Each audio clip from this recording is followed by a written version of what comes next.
Pas de bonnet ni d'écharpe. Romy, la statue devant la gare Lille-Flandre, est bien la seule à négliger le froid. Face à des températures ressenties de -10, les habitants, eux, se sont équipés. Une petite doudoune, des petites bottes de circonstance et puis de quoi, des grosses chaussettes. On est des gens du Nord, ça va aller, on a l'habitude quand même. Là ce matin il faisait quand même bien froid. J'ai une couche de plus, normalement le sweat bleu je le mets pas.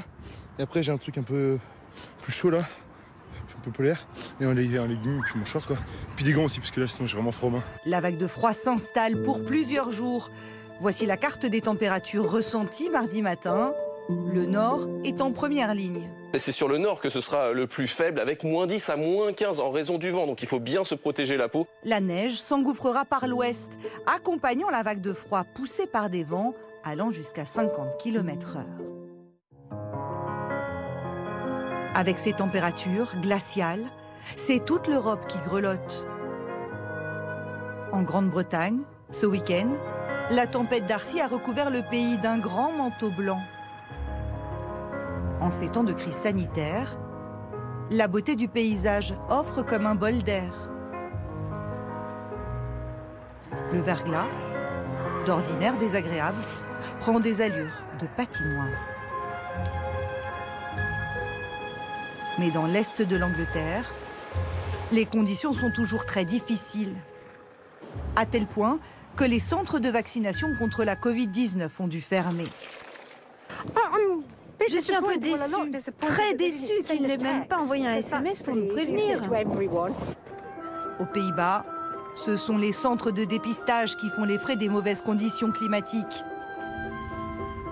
L'aéroport d'Amsterdam peine à dégager ses pistes. Les trains sont totalement à l'arrêt.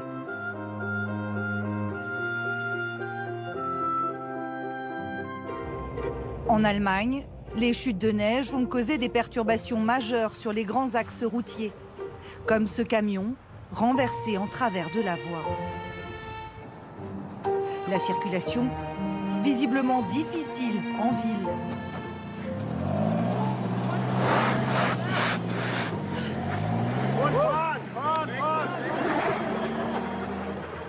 Avec jusqu'à 30 cm d'épaisseur, la neige a même parfois empêché de retrouver son propre véhicule. Il faut chercher. Je crois que ça va être difficile de retrouver certaines voitures. Ça a gelé sur les bords. Quel hiver! La vague de froid devrait durer encore quelques jours, au moins jusqu'à dimanche, avec des températures de 5 à 9 degrés inférieures aux moyennes saisonnières.